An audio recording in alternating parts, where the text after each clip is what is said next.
पाकिस्तान को अगर चाइना का J-16 मिल गया तो क्यों ये इंडियन एयरफोर्स के लिए एक बहुत बड़ा प्रॉब्लम क्रिएट करने वाला है। और क्या ऑपरेशन सिंदूर में डिस्ट्रॉय हुआ पाकिस्तान का कमांड नेटवर्क अब टर्की की मदद से दोबारा खड़ा किया जा रहा है। और इस बीच भारत चाइना के J-20, J-35 और DF सीरीज की वेपन के 3D मॉडल क्यों एक्वायर कर रहा है। आज की वीडियो में हम ऐसे ही कुछ इंटरेस्टिंग अपडेट्स के बारे में बात करने वाले हैं। नमस्कार दोस्तों, मेरा नाम है अंशुमन नायक और आप सभी का बहुत बहुत स्वागत है इंडियन डिफेंस न्यूज के डिफेंस टॉक सीरीज में। तो चलिए देर न करते हुए आज की वीडियो शुरू करते हैं।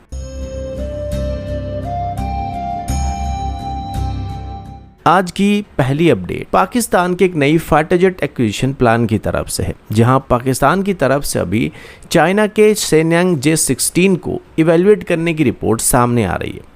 अगर पाकिस्तान J-16 को अपनी एयरफोर्स में शामिल करता है तो ये सिर्फ एक और फाइटर एयरक्राफ्ट की एंट्री नहीं होने वाली है, बल्कि पाकिस्तानी एयरफोर्स को एक हेवी, लॉन्ग रेंज और हाई पेलोड कॉम्बैट प्लेटफॉर्म मिलने वाला है, जिससे भारत की सुखोई के खिलाफ काउंटर एक्शन प्लान करना उनके लिए और आसान बनने वाला है। J-16 बेसिकली हमारी Su-30 MKI या Su-30 फैमिली के ऊपर बेस करके बनाया गया एक twin engine twin seat multi role fighter है, जो modern sensor, heavy weapon payload capacity और इलेक्ट्रॉनिक वॉरफेयर कैपेबिलिटी के साथ आने वाला है। इसका सिग्निफिकेंस भारत के लिए इसलिए भी ज़रूरी बन जाता है क्योंकि इंडियन एयरफोर्स का बैकबोन अभी खुद Su-30 MKI एयरक्राफ्ट है और आने वाले कुछ सालों तक Su-30 हमारा बैकबोन बना रहने वाला है। अगला इंपॉर्टेंट पॉइंट है इलेक्ट्रॉनिक वॉरफेयर। चाइना के पास J-16 की D वेरिएंट मौजूद है, जो कि एक स्पेशली इलेक्ट्रॉनिक वॉरफेयर वेरिएंट है, जो रिकॉनेंस, जैमिंग और नेटवर्क सेंट्रिक ऑपरेशन के लिए स्पेशली डिज़ाइन किया गया है। अगर पाकिस्तान को J-16 के साथ चाइनीज इलेक्ट्रॉनिक वॉरफेयर सिस्टम मिलता है और खास करके इसका D वेरिएंट मिल जाता है और इसके साथ J-16 की टैक्टिक्स और ट्रेनिंग का एक्सेस चाइना उनको प्रोवाइड कर पाता है, तो फ्यूचर में बीवीआर कॉम्बैट का नेचर और कॉम्प्लिकेटेड होने वाली है। यहाँ भारत का सुपर सुखे अपग्रेड एक्सट्रीमली इंपॉर्टेंट बनने वाला है। अब Su-30 MKI में आगे चल के नए AESA radar, improved avionics, electronic warfare system और लॉन्ग रेंज वेपन वगैरह इंटीग्रेट किए जा रहे हैं। प्लान्ड विरूपक्ष AESA रडार और अपग्रेडेड इलेक्ट्रॉनिक वॉरफेयर आर्किटेक्चर इस एयरक्राफ्ट को हेवीली जैम्ड एनवायरनमेंट में भी बेहतर सिचुएशनल अवेयरनेस प्रोवाइड कर सकते हैं। लेकिन भारत के लिए असली चैलेंज यहाँ पे J-16 नहीं होने वाला है, बल्कि असली चैलेंज इसका नेटवर्क होने वाला है।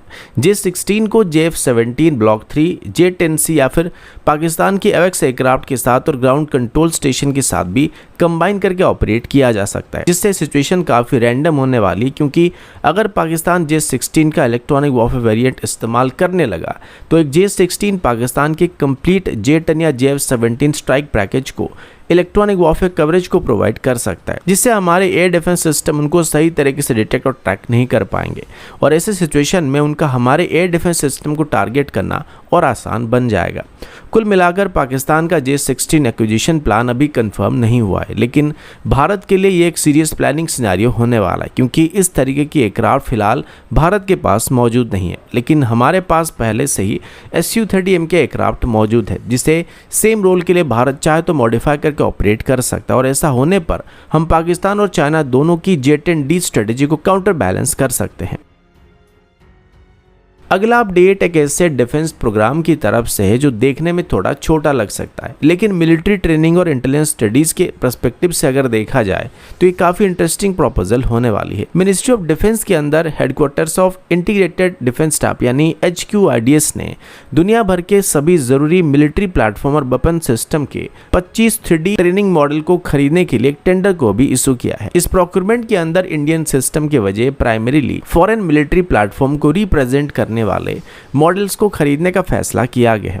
और सबसे इंटरेस्टिंग बात यह कि इस लिस्ट में चाइना के J-20, J-35 टाइप 55 क्लास के destroyer, Fujian aircraft carrier, DF-17 hypersonic weapon और DF-41 जैसे इंटरकॉन्टिनेंटल बैलिस्टिक मिसाइल सिस्टम भी शामिल होने वाले हैं। अगला इंपॉर्टेंट पॉइंट है एयरक्राफ्ट की कैटेगरी। इसमें J-20 और J-35 के साथ JF-17, F-16, मिराज 3 और बैरक्टर TB2 के मॉडल को भी खरीदने की डिमांड की गई है। इसका उद्देश्य ऑपरेशनल एयरक्राफ्ट खरीदना नहीं, बल्कि ट्रेनिंग, कैपेबिलिटी कंपैरिजन और मिलिट्री ब्रीफिंग के लिए फिजिकल विजुअलाइजेशन प्रोवाइड करना होने वाला, यानी मॉक मॉक एक्सरसाइज के लिए या एक्सरसाइज प्लानिंग करने के लिए हम एक तरीके से इन 3D सिमुलेटर का इस्तेमाल करने वाले हैं, जो हमें रियलिस्टिक ट्रेनिंग और काउंटर मेजर को डिप्लॉय करने में मदद करने वाले हैं। नेवल कैटेगरी में चाइना की fusion aircraft carrier type 55 destroyer Tughril class की फ्रिगेट, जबकि मिसाइल कैटेगरी में DF-17, DF-41, CM-400, CX-1 और फतेह-2 जैसे सिस्टम इन सिमुलेटर में शामिल होने की बात की गई है। सिर्फ इतना ही नहीं, ग्राउंड सिस्टम में type 99A tank, VT-4 main battle tank और HQ-9 जैसे एयर डिफेंस सिस्टम भी इस लिस्ट में शामिल होने वाले हैं, जिनको अभी हमारी ट्राई सर्विस की ट्रेनिंग के लिए इस्तेमाल किया जाने वाला है। कुल मिलाकर ये प्रोक्योरमेंट प्रपोजल सिर्फ एक डेकोरेटिव मॉडल का कलेक्शन नहीं होने वाला है, बल्कि HQRDS की तरफ से इन मॉडल को professional military education, intelligence briefing, war gaming, threat assessment और कैपेबिलिटी कंपैरिजन करने के लिए इस्तेमाल किया जाने वाला है। अगला अपडेट इंडियन नेवी और जापान के बीच होने वाली एक नेवल कोऑपरेशन की तरफ से है। रिसेंटली जापान की तरफ से भारत को मोगामी क्लास फ्रिगेट ऑफर करने की बात सामने आई थी। इस बीच एक और इंटरेस्टिंग डेवलपमेंट सामने आ रही है। रिपोर्ट्स के मुताबिक इंडियन नेवी की इंटरेस्ट लिस्ट में सिर्फ मोगामी क्लास फ्रिगेट ही नहीं, बल्कि जापान के लार्जर माया क्लास गाइडेड मिसाइल डिस्ट्रॉयर को भी भारत की तरफ से क्लोजली स्टडी किया जा रहा है। माया क्लास की स्टैंडर्ड डिस्प्लेसमेंट लगभग 8,200 टन के आसपास है, जबकि फुली लोडेड कंडीशन में इसका डिस्प्लेसमेंट अप्रॉक्सीमेटली 10,250 टन तक जा सकता है। ये Aegis combat system, advance radar, vertical launch system और सोफिस्टिकेटेड सेंसर आर्किटेक्चर से इक्विप्ड एक high end air defence destroyer होने वाला है। अब भारत इनको डायरेक्टली खरीदने की कोशिश नहीं कर रहा है, बल्कि इसका लिंक भारत की प्रोजेक्ट 18 के साथ होने वाला है। ये भारत का नेक्स्ट जनरेशन डिस्ट्रॉयर प्रोग्राम होने वाला है, जो कि विशाखापट्टनम क्लास के बाद भारत में मैन्युफैक्चर किए जाने वाले हैं और इनका डिस्प्लेसमेंट पब्लिकली अराउंड 10,000 टन के आसपास होने की बात की गई है।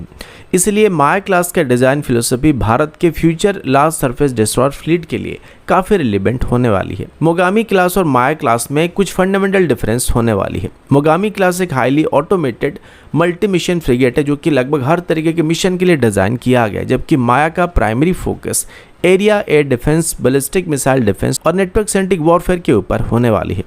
इसके साथ larger vertical launch system capability और एडवांस रडार आर्किटेक्चर इसको एक काफ़ी ताकतवर वेसल भी बना देता है। लेकिन इसका मतलब ये नहीं है कि भारत डायरेक्टली माया क्लास की डिस्ट्रॉयर को खरीदने जा रहा है। ज़्यादा रियलिस्टिक पॉसिबिलिटी ये होने वाली है कि भारत अभी Japanese ship building expertise, automation system, propulsion system, power management system, low observable design और कॉम्बैट सिस्टम इंटीग्रेशन जैसे टेक्नोलॉजी को हमारे P-18 क्लास की डिस्ट्रॉयर में इस्तेमाल करने की कोशिश करने वाला, और इसी वजह से भी भारत की तरफ से जापान की माया क्लास की डिस्ट्रॉयर में इंटरेस्ट को दिखाया जा रहा है।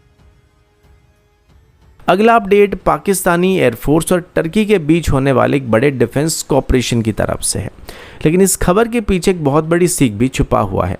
रिपोर्ट्स के मुताबिक टर्की की तरफ से अभी पाकिस्तान को NGMMCC यानी next generation mobile mission control centre का रिप्लेसमेंट सिस्टम प्रोवाइड किया जा रहा है। आप सभी को शायद याद होगा, ऑपरेशन सिंदूर में भारत की तरफ से पाकिस्तान के एक सिमिलर सिस्टम को नूर खान बेस पर डिस्ट्रॉय कर दिया गया था। अभी शायद ये उसी का रिप्लेसमेंट होने वाला है। NGMMCC को सिंपल लैंग्वेज में समझने की कोशिश करें तो ये एक mobile command and control node होने वाला है, और इसका काम सेंसर, कम्युनिकेशंस और कमांडर के बीच इंफॉर्मेशन फ्लो को मेंटेन करना होता है, ताकि फिक्स्ड कमांड सेंटर डैमेज होने के बावजूद भी एयर ऑपरेशन को कंटिन्यू रखा जा सके। इस सिस्टम में secure communication, network security features और AI based decision support capability भी रिपोर्टेडली अभी इंटीग्रेट किए गए हैं। लेकिन यहाँ सबसे इंटरेस्टिंग पॉइंट ये है, मोबाइल होने के बावजूद कमांड सेंटर खुद एक हाई वैल्यू टारगेट बन जाता है। अगर एडवर्सरी इंटेलिजेंस, सर्वेलेंस और रिकॉनेंस के थ्रू उसके लोकेशन को आइडेंटिफाई कर पाता है, तो प्रिसीजन स्ट्राइक की मदद से इस पूरे कमांड सेंटर को भी फिक्स सेंटर की तरह टेम्परेली डिसरप्ट किया जा सकता है। लेकिन ये फिक्स टारगेट के मुकाबले थोड़ा मुश्किल जरूर होने वाला है, और इसी वजह से मई 2025 का एपिसोड काफी इंपॉर्टेंट माना जाता है। मॉडर्न एयर वॉर में सिर्फ फाइटर जेट या मिसाइल बैटरीज को डिस्ट्रॉय करना ही ऑब्जेक्टिव नहीं होता है। एक्चुअली किल चेन को ही डिस्टर्ब करना सबसे बड़ा फैक्टर होता है, जिससे दुश्मन का पूरा कोऑर्डिनेशन सिस्टम ही खराब हो जाता है, या वो सही तरीके से एक दूसरे के साथ कोऑर्डिनेट नहीं कर सकते, और तब एक ऐसा विंडो बन जाता है जहां पर हमारी दुश्मन के ऊपर कहीं पर भी स्ट्राइक कर सकते हैं।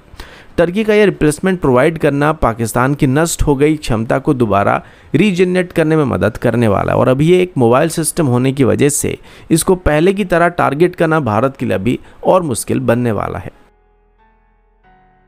अगला अपडेट इंडियन नेवी और इंडियन कोस्ट गार्ड के future maritime surveillance aircraft programme की तरफ से है, जो अगर अपने टाइमलाइन के हिसाब से आगे बढ़ता रहा तो भारत की कोस्टल सर्वेलेंस और एंटी सबमरीन वॉरफेयर कैपेबिलिटी को ये एक बहुत बड़ा बूस्ट दे सकता है।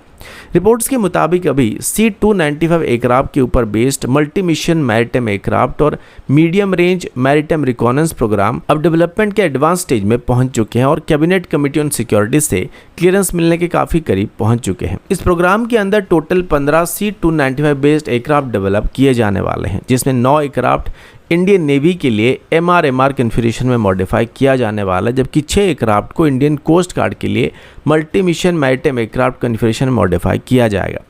इसमें से नेवी के MR वेरिएंट को हाई एंड मैरीटाइम सर्वेलेंस के लिए कन्फिगर किया जाने वाला है।